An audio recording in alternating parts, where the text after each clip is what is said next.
शिंदेंच्या शिवसेनेतील एक असा आमदार ज्याने आपल्या पक्ष नेतृत्वाच्या डोक्याला आपल्या वक्तव्यांमुळे ताप दिलाय असं जरी म्हटलं तरी काही वावगं ठरणार नाही। जो विकास कामांपेक्षा आपल्या वादांमुळे जास्त चर्चेत असतो।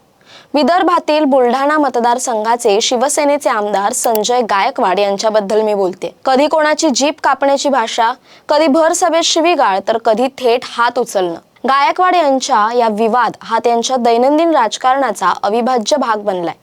पण नुकत्याच एका कार्यक्रमात त्यांनी जे विधान केलं त्याने संपूर्ण राज्याच्या राजकीय वर्तुळात भूकंप घडवून आणलाय। 35 कोटींच्या कमिशनची जाहीर कबुली आणि त्यानंतर सारवासारव करण्यासाठी दिलेलं बोबडी वळण्याचं अजब स्पष्टीकरण, या सर्व घटनाक्रमामुळे संजय गायकवाड पुन्हा एकदा वादाच्या भोवऱ्यात सापडलेत। नेमकं प्रकरण काय आहे जाणून घेऊया या व्हिडिओच्या माध्यमातून। नमस्कार, मी संचारी आकेरकर आणि आपण पाहताय टाइम महाराष्ट्र। नुकत्याच झालेल्या एका जाहीर कार्यक्रमात बोलताना संजय गायकवाड यांनी आपल्या कार्यकर्त्यांच्या समृद्धीचा पाढा वाचला। माझ्यासोबत सायकलवर फिरणारे कार्यकर्ते आज फॉर्च्युनर मधून फिरतात असं म्हणत त्यांनी एक खळबळजनक दावा केला। त्यांनी सांगितलं की कार्यकर्त्यांना ताकद देण्यासाठी मी तब्बल 35 कोटी रुपयांचं माझं कमिशन सोडून दिलं। एका लोकप्रतिनिधीने जाहीर व्यासपीठावर कमिशन हा शब्द वापरणं म्हणजे भ्रष्टाचाराची उघड कबुली असल्याचा आरोप विरोधकांनी केला। संजय गायकवाड नेमकं काय म्हणाले होते ते आपण पाहूया। पण आताच्या काळामध्ये आम्ही जे पाहून राहिलो की मी पण आमदार आहे आणि महाराष्ट्राचा ताकदवर आमदार आहे, मी कशाला कधीच घाबरत नाही। पण आमच्या मतदारसंघात कोणी एक माणूस सांगणार नाही की आम्ही कोणाचा छळ केला म्हणून। आमची ताकद आम्ही गोरगरिबांना सपोर्ट करण्याकरता कार्यकर्त्यांना ताकदवर देण्याकरता माझ्यासोबत सायकलवर फिरणारे कार्यकर्ते आज फॉर्च्युनरमध्ये फिरतात। एवढी जवळपास 35 कोटी रुपयाचं माझं कमिशन मी कार्यकर्त्यांना सोडून दिलं की तुम्ही स्ट्रॉंग आहात, तुम्ही स्ट्रॉंग झाले तर मी स्ट्रॉंग त्या ठिकाणी होईल। या विधानामुळे सरकारची प्रतिमा मलिन होत असल्याचं दिसताच गायकवाडांनी नेहमीप्रमाणे घुमजाव केलं।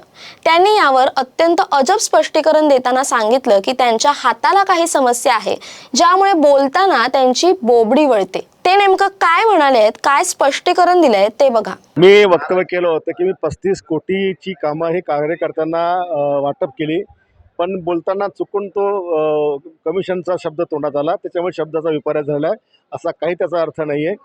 का ठेकेदार काम नेहमी करायचे, कार्यकर्त्यांनी मागणी केली की बाबा आम्हाला पण द्या, म्हणून मी ते कार्यकर्त्यांना कामाचं वाटप केलेलं आहे। त्यांना 35 कोटींची कामं दिली असं म्हणायचं होतं, पण चुकून कमिशन हा शब्द तोंडात आला। मात्र कमिशन आणि कामं या शब्दांमधील तफावत पाहता हे स्पष्टीकरण पचनी पडणं जनतेला कठीण जातंय आणि हाताची समस्या असल्यामुळे बोबडे वळणं हे सुद्धा काही पटत नाहीये। तर गायकवाड यांची ओळख केवळ शब्दांपुरती मर्यादित नाहीये, तर ते थेट कृतीवर देखील उतरतात। मुंबईतील आमदार निवासात कॅन्टीन कर्मचाऱ्याला त्यांनी चोपलं, याचा व्हिडिओ सोशल मीडियावर तुफान व्हायरल झाला होता। कारण होतं जेवणातील डाळ आणि भाताचा निकृष्ट दर्जा।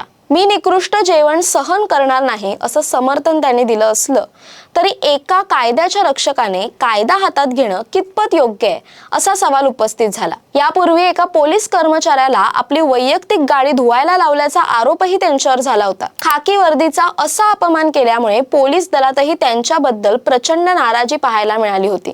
संजय गायकवाड यांनी वेळोवेळी ऐतिहासिक पुरुष आणि राष्ट्रीय नेत्यांबद्दल अत्यंत खालच्या पातळीवर जाऊन टीका केली।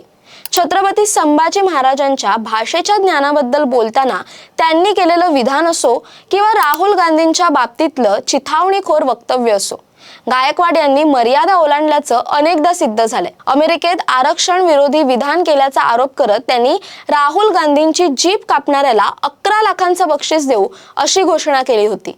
या विधानामुळे केवळ महाराष्ट्रातच नाही तर देशभर काँग्रेसने आक्रमक पवित्रा घेतला होता।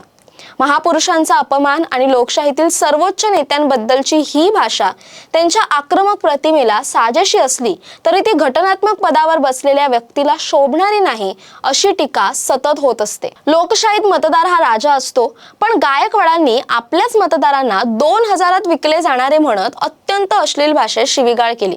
त्यांचा हा व्हिडिओ समोर आल्यावर बुलढाण्यातील जनतेमध्ये संतापाची लाट उसळली होती।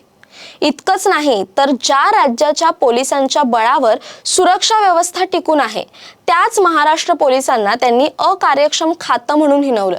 स्वतःच्या सरकारमधील गृह खात्यावर ताशेरे ओढल्यामुळे एकनाथ शिंदे आणि देवेंद्र फडणवीस यांनाही त्यांना समज द्यावी लागली होती. पण ही समज गायकवाडांच्या वागण्यात कुठेही दिसून आली नाही.